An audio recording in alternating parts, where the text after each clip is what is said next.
today we're going to be talking about the rule of thirds and how to separate out your painting in an aesthetic way. And one of those ways is the rule of thirds, and that's saying that 1/3 and 2/3 is how you should separate out a painting. You know, having things right in the middle tends to be really boring. It's overused, overdone. So to help create a little more visual interest, you're going to do 2/3 sky and 1/3 ground. And it's a rough estimation. It doesn't have to be exact. But the idea is that you have more on the top and less on the bottom. So what I'm going to do is, some people like to sketch out for a plan. It's not necessary. It is good planning. But these paintings are going to be quick and they're going to be kind of loose. You're going to kind of learn how to paint loosely. And that just means letting the brush kind of do its thing and learning how to control it. So what we're going to do is we're going to do a gradated wash for the sky. So starting dark and going lighter and changing colors also. We're going to have some trees in kind of the background area. And I like just to keep it kind of basic. It doesn't have to be super detailed, but just kind of giving it a more organic form, something that looks kind of natural. And if you drop something down below the horizon line, it looks like that is a little closer to you. And if you have something right on the horizon line, it looks like it's a little farther away. Also, the size should be small. You don't want it to be too big because then that forces it forward as well. So I'm just going to make it look like the center part is a little closer.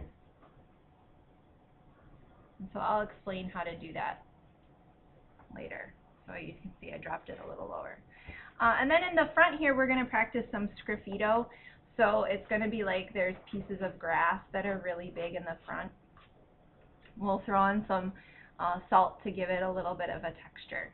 So kind of simple, nothing too complicated. That's kind of the plan. You don't have to draw this out, but you can if you wish.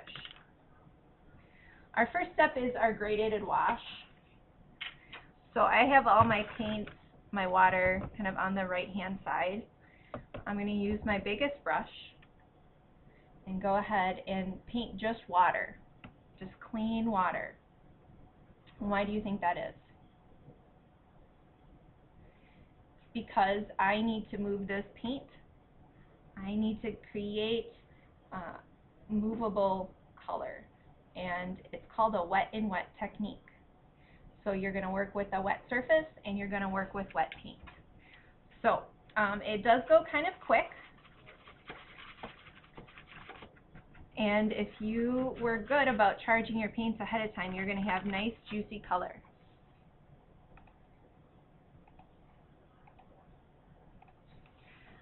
So I am mixing kind of a red-violet right now, and I'm going to have it start more violet and turn more red. So I want to start with lighter colors first, and I can always add the darker. So which one's darker, red or violet?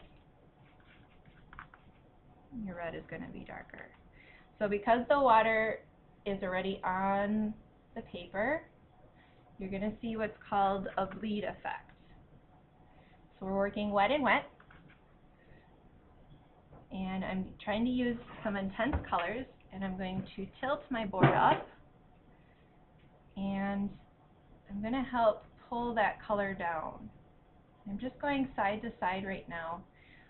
I want to start lightening that up a little bit, so I'm going to just add clean water, and you can see that because my board is tilted, I'm holding it upright. It's just naturally kind of going down. Now you see it got a little dark because I ran out of water, so I just went and put a little bit more water in there. Okay, so you get this really nice even movement. You can see that it's a little concentrated here because that's where I started adding water. So if you gotta be kind of careful because right now it's going to start leaving some brush marks, but try to keep a nice even brush mark. Okay. Put it down. I'm going to add a little bit of violet to the top to help kind of get that color a little more intense. So I have my violet paint, and it's still wet, so I'm going to add it to the top.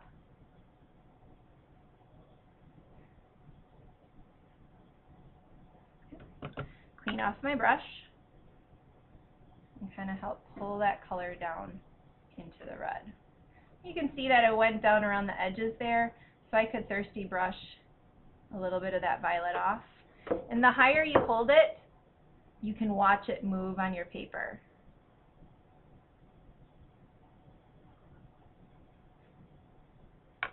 So you have to determine when you're happy with how it looks. Now you can see I have a big puddle here. And why is that puddle happening? Why isn't it going all the way through? It's because I only wetted that top third to begin with. So it's stopping right there. It's not going to go any farther. So I am going to thirsty brush this off, which is a lift technique. I have a dry brush, and I just squeegee out the extra water, and then just touch the brush to the paper, and it soaks up that extra puddle. You know, puddles of paint are hard to control, so we try not to have puddles of paint. Alright, since this is still wet, I'm going to start using a little bit more neutral colors, but I'm going to mix them with my sky colors, because I want to create this kind of analogous color scheme. I want to have some similar colors. Now I know trees tend to be green, so I could tone down my green, or tone down the green by mixing red with it, so that it still kind of looks like it belongs in the same color family. It's analogous color scheme. So what I'm doing off to the side here is I'm mixing some colors. I'm getting kind of a tone of red, maybe a tone of violet. How do I tone down violet? I add a little yellow. So I'm still trying to keep this red to red-violet to violet color scheme. And because this is still wet, I can kind of dab, and this too is going to blend and bleed. Okay. So I'm going to pick up a little more red. It's not quite looking all that red. You know, think of maybe some fall colors. I'm just kind of dabbing. Don't have a whole lot of paint on there. I don't have a whole lot of water. It's a little more intense, which is good because that's a little closer. So things that are closer to us are going to be a little bit more intense in color. Maybe you have a couple tall trees. You can kind of watch that it just kind of blends and moves because it is still wet. So by creating some different values, some that are a little lighter and less intense, they push back into the background. That's called atmospheric perspective. Brighter, more vivid colors push forward. So this is looking a little too intense. I am going to use a different lift technique using my tissue. So just lightly dabbing it lifts up some of that color, lightens it up a bit. Maybe I got a little too light, so I'm just going to add a little water.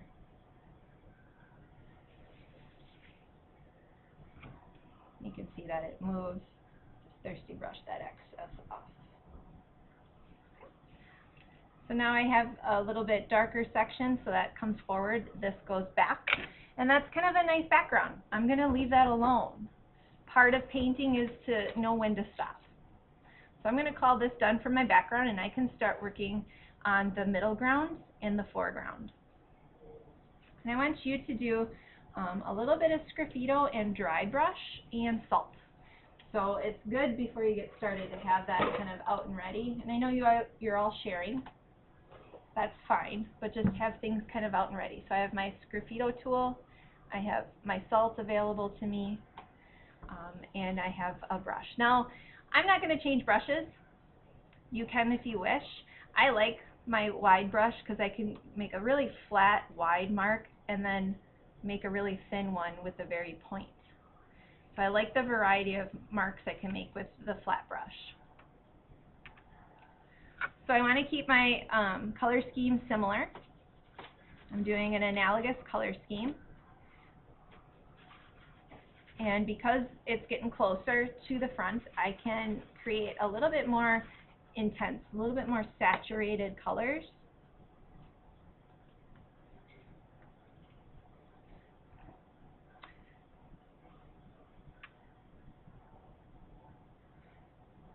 And I'm just going to kind of brush on some marks. The marks should be smaller in the middle ground so that it makes it look like it's farther away. No right or wrong, just make sure that they're smaller. And that as they get up to the foreground, you make wider marks.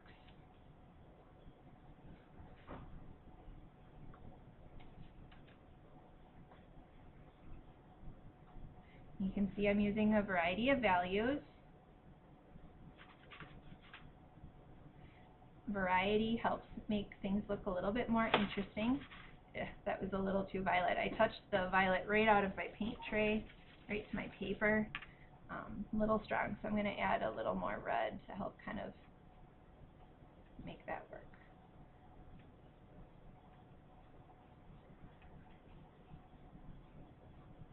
Okay. So this part you got to work a little fast because you want to do it while it's still wet. My midground has smaller marks, my foreground has bigger marks, and I am going to scraffito in some grass. And you can create a wider mark by laying it down, or you can make a thinner mark by just using the points.